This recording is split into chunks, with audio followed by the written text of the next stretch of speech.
Oh boy, he said it again, didn't he? Don't bank on Williams next year. Not really. They're even telling you not to. But based on what we've seen so far, it should run a little bit more smoothly. It's my personal belief that Williams will not win a Grand Prix next year.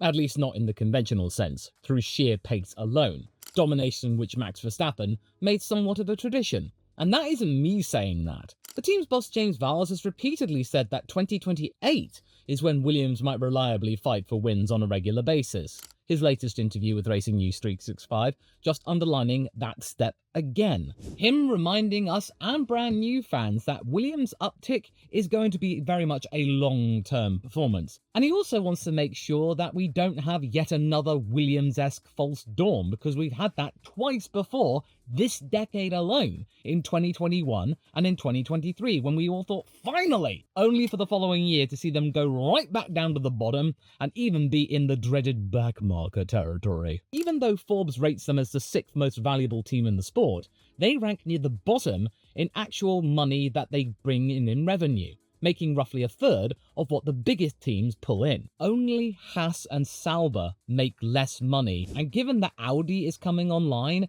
and the absolute heft of the German behemoth giving them extra capital and potential to make more revenue, it's going to take a minor miracle for Williams to be able to match that kind of capacity, and Haas maybe even actually catch up thanks to their partnership with Toyota. So for all we know, Williams could be the lowest revenue generating team in the entire sport if they're not careful.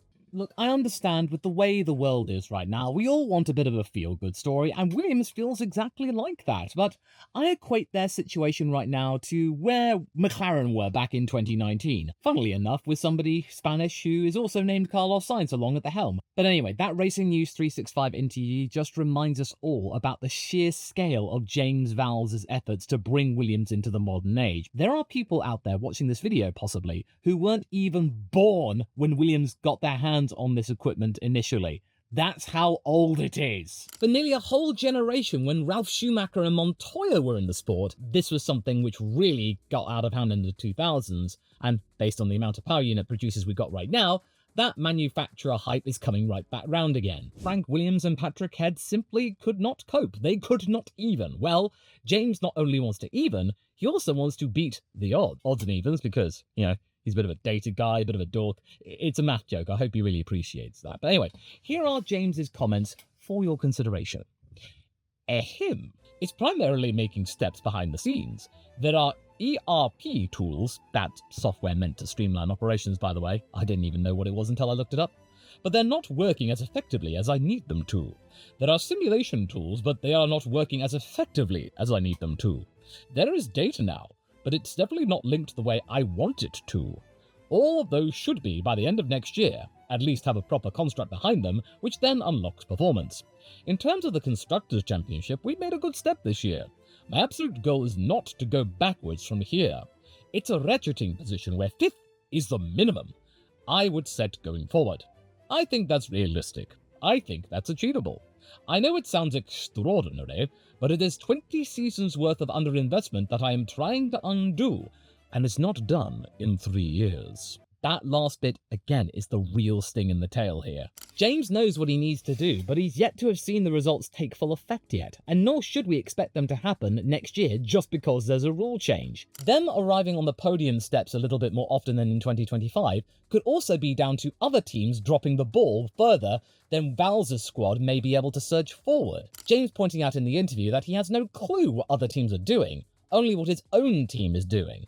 His main priority for next year is to ensure that the team does not fall backwards. And quite frankly, I think that is a fairly reasonable objective. I don't think Williams fans can cope with that happening for a 3rd time this decade. Nor do I think Doralton Capital will really want to be looking at that again, that their investments looked like they were going somewhere, only that somewhere was backwards. Yeah.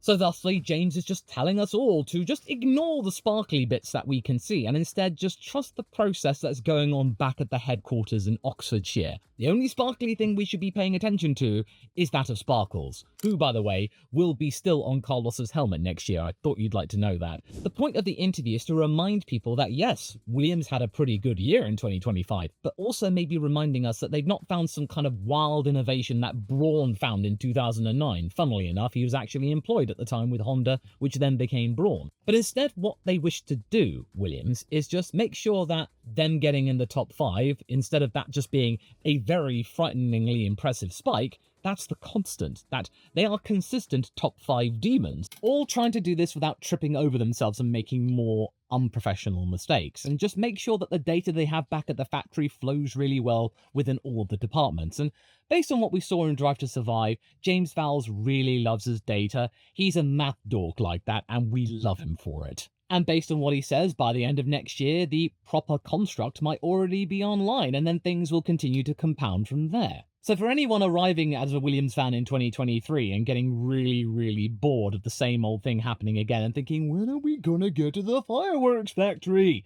Well, hey, I think you're pulling up to the drive of said factory. You're nearly there. That maybe Williams don't have to just rely on the good old straight line speed tactic in which to score points in a surprising manner. That podium in Qatar will actually happen more consistently and not generate as much of an exciting reaction. That it'll be just, alright, podium guys, good job.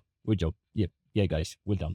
Yeah, as in, you expect it. Because I'm quite sure that Williams fans have had to deal with comeback stories in a manner not that different to Ferrari, but on a smaller scale. They think they've managed to get somewhere, only to find out that they haven't. The team would stall because the underlying machine back in Grove has ideas that don't turn lap time into something substantial or consistent. The other tell, again, is stating that 5th place is the bare minimum these days. A fire has been lit underneath James, and he wants the organisation to follow his edict and become a team whose baseline competence is that of being best of the rest. And to ensure that those performance spikes are no longer spikes, that the road is just simply on a higher level with just nice little undulations along the way, and maybe a nice little bump, as in the occasional victory, and then maybe going forward toward the end of a cycle, might having a chance of making use of convergence, of going for a little bit of a title run. Because yes, Williams' spikes have actually been quite violent and extraordinary. The biggest spike of recent memory? Well, that's Pastor Maldonado's win in Spain,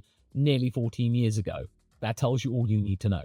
And that is Williams doesn't want to rely on miracles anymore to try and convert and get some decent results so they're not on the bottom. They want this to be something that they can just generate like that. A solid baseline with steady gains instead of having a trebuchet where you just haul it out into the distance and you think, yeah, we got it. But then you go, oh no, the trebuchet's fallen over. Oh, it's broken.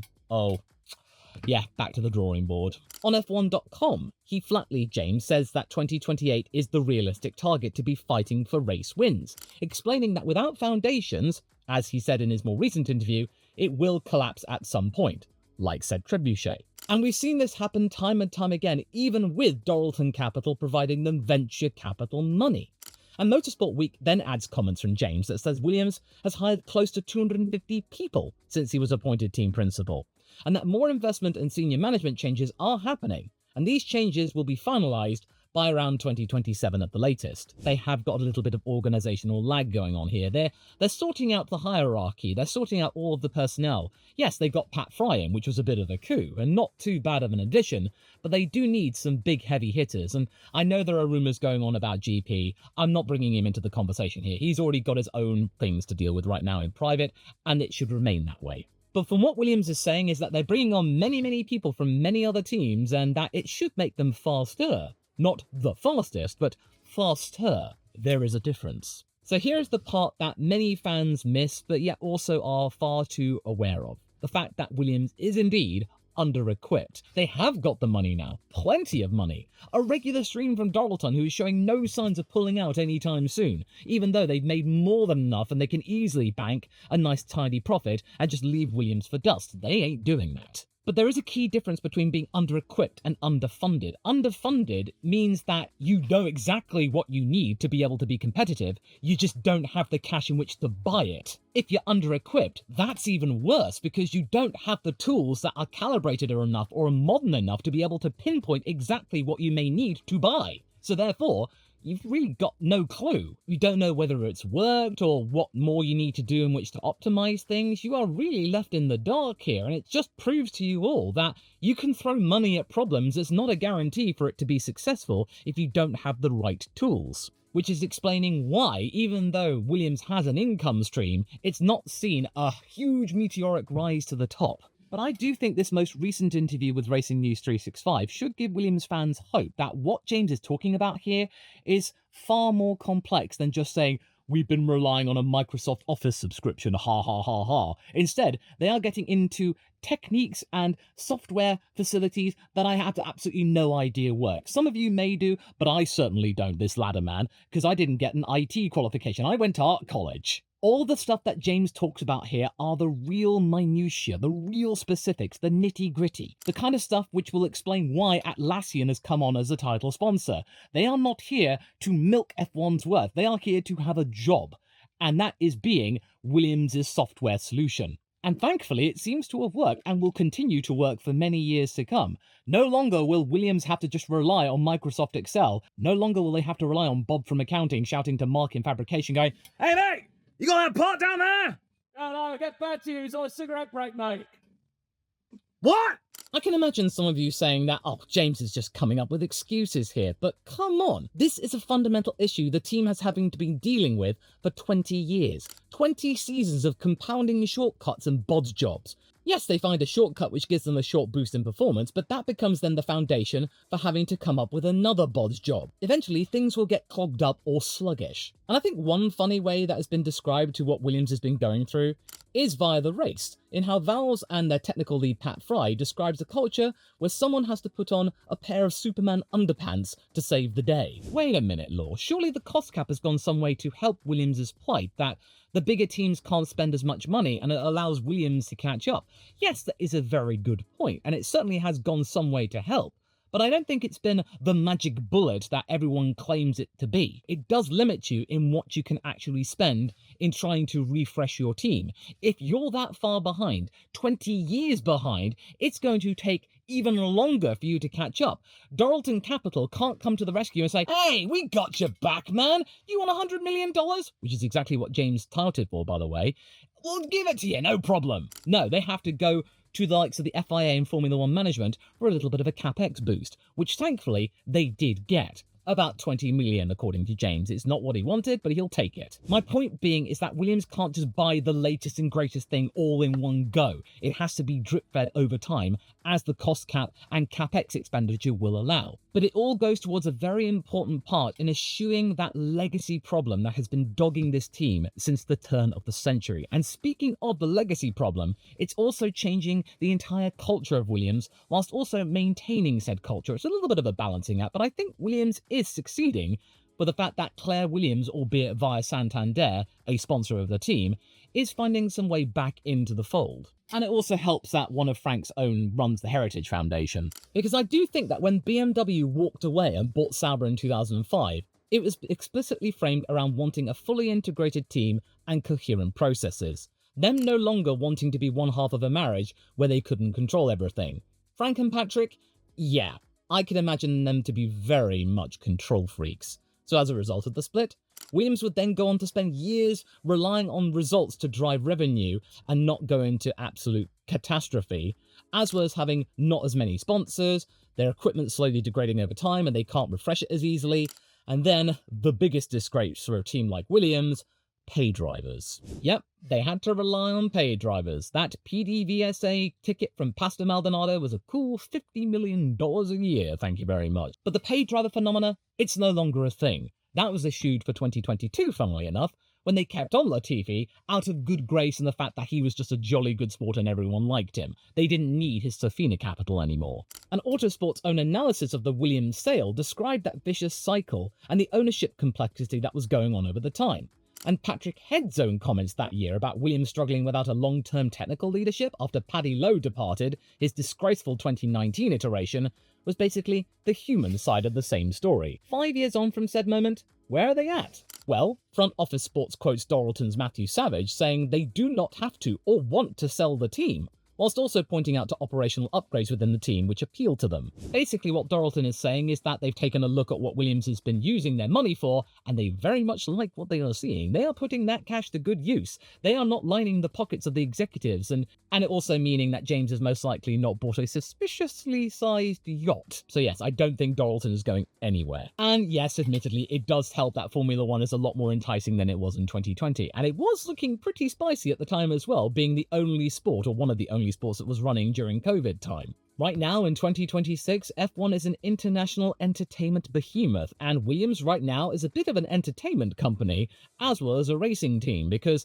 they have their heritage division, they have two drivers which are thoroughly entertaining and driving up a little bit of a social media hype of their own, and they're not about to go bust anytime soon, even though they did make an operating loss last year, but there is good reason for that. They are investing heavily. And the prize money they've been able to generate from 2025 will certainly do a very healthy uptick for their balance sheet. They are not going to go bust. No team is about to go bust, unlike back in the 80s and 90s when that happened almost every other week. So after all of these years of James saying, wait until 2026, where are we now when 2026 is almost upon us? They're still working on it, but they are very, very close to realizing the potential. And that if they do, they don't want to end up lucking into good results. They want to be earning it consistently and genuinely. That is the big difference between him and Frank, and by proxy Claire. The Williams family built a dynasty in an era where a smaller group of top people could genuinely keep up with the likes of Ferrari, where they could, in theory, sketch an idea on the back of a napkin and it would end up on the car not long after that. And Frank's genius was willpower and an almost religious focus on racing as the point of the enterprise. Claire's era was sort of like her father's, but it was more like triage and a brutally expensive arms race whilst trying to keep the family identity intact. She did the best she could, but ultimately it wasn't to be. Vowles is a product of the hyper-optimized Mercedes era, where he was used to and helped build organizations where the process was a competitive weapon. He talks like a systems engineer because he basically is one. And his task at Williams is a pretty precarious one, sort of like Claire's, in trying to maintain the heritage of Williams whilst also changing their way of thinking in lining up with the likes of Mercedes. And that does make a lick of sense considering that Toto did have a connection with that team as one of their money men. In my honest opinion, the way Frank Williams operated was just simply out of touch. And quite frankly, many of the pratfalls that Williams fell into in the 90s and the 2000s, they were of Frank and Patrick's doing. They deserved the karma that was bestowed upon them. And I am glad that they managed to come out the other side, but seriously, they had so many opportunities to make a really strong team and a strong legacy, and they absolutely blew it through sheer stubbornness. Therefore, Williams is trying to build an internal digital thread which goes beyond a personality, where everything speaks the same language at the same time at a much faster clip.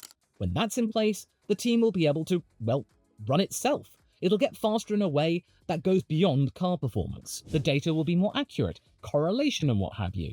Car upgrades they bring will be more likely to work on the first bounce. They may not be as optimal, but they will be optimized over time. And they will also be developed a little bit earlier because, well, the equipment will be better and they can make things faster. And when you put it that way, the 2028 target is perfectly reasonable. Now, where does Williams go from here? Well, do you recall all the stuff that Toto said not that long ago, saying, I have too many customers, I'm simply generating too much money, and I'm putting a lot of resources into making customer engines, I want to ditch one of them.